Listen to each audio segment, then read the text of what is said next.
Group 4க்கு polity book எப்படி make பண்ணுறதுன்னு பாருங்கள். முதல்ல சிலபஸை வந்து கட் பண்ணி இந்த மாதிரி ஃப்ரண்ட்டில் ஒட்டிக்கோங்க. சரிங்களா?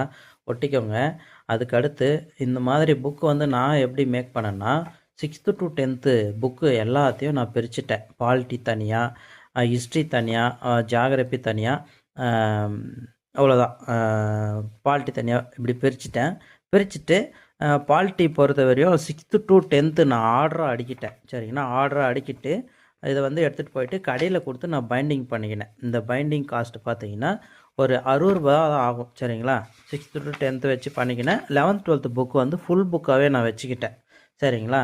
ஸோ பாலிட்டி புக்கை பொறுத்த வரையும் நான் இப்படி மேக் பண்ணிக்கிட்டேன். ஏன்னா புக் வந்து அடிக்கடிக்கு புக்கு எடுத்து எடுத்து படிக்கிறதுக்கு ஒரு மாதிரியாக இருக்கும். ஸோ எல்லா புக்கையும் ஒரே தாவலை இந்த மாதிரி merge பண்ணிக்கோங்க.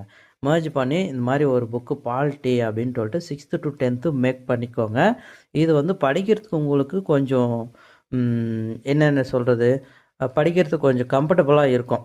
எனக்கு அப்படி இருந்தது, உங்களுக்கு அப்படி இருக்கும்னு நினைக்கிறேன். ஸோ அடுத்து வந்து நான் ஜியாகிரபியும் அதே போல் தான் 6th to 10th நான் மேக் பண்ணிக்கினேன். மற்ற சப்ஜெக்ட்டு ஐஎன்எம்மு, அதுக்கு அடுத்து யூனிட் 8, யூனிட் 8ன்னு சொல்ல முடியாது, யூனிட் 6, அடுத்து யூனிட் 5 இந்திய பொருளாதாரமும் அட்மினிஸ்ட்ரேஷனும் நான் தனித்தனியாக சிலபஸ் வைஸ் வச்சு அடிக்கினேன். இப்போதைக்கு பாலிட்டி புக்கு நான் ரிவ்யூ பண்ணுறேன். சரிங்களா? ஓகே. பார்த்தீங்கன்னா இங்கே பாருங்கள், 6th ஆரம்பிப்போம். 6th ஒரு 3-4 யூனிட் இருக்கும்.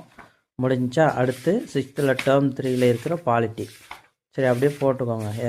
இது வந்து சிலபஸ் வைஸ் வச்சு அடுக்க முடியாது. அடுத்து 7th புக்கு. சரிங்களா? 7th முடிஞ்சதும் 8th. ஓகேங்களா? 8th முடிஞ்சதும் 9th புக் வரும். 9th புக் முடிஞ்சதும் 10th புக்கு. அவ்வளோதான் பாலிட்டி. 11th 12th பார்த்தீங்கன்னா ஒரு 5 யூனிட்டு தேர்தலிருந்து அப்படியே போனீங்கன்னா ஒரு 5 யூனிட் இருக்கும். 12th ஃபஸ்ட்டு ஒரு 6 யூனிட் வந்து அப்படியே படிக்க மாதிரி. அந்த 2 புக்கு எடுத்து வைக்கும்போது புக்கு நல்லா லார்ஜாக வந்துடும். ஸோ அதனால் நான் அந்த 2 புக்கை வந்து செப்பரேட்டாக வச்சுக்கிட்டேன். ஸோ பாலிட்டி பொறுத்த வரையும் இதுதான் என்னுடைய சோர்ஸு. நீங்களும் இதே மாதிரி முடிஞ்சால் அரேஞ்ச் பண்ணிக்கோங்க. உங்கள் கம்ஃபர்டபுள் எப்படியோ, இல்லை ஏதாச்சும் யூடியூப் வேர் டு ஸ்டடி பார்த்து கூட அதுபடி வந்து உங்கள் புக்கெல்லாம் கிழித்து நீங்கள் பைண்டிங் பண்ணிக்கினாலும் சரி. ஓகேங்களா?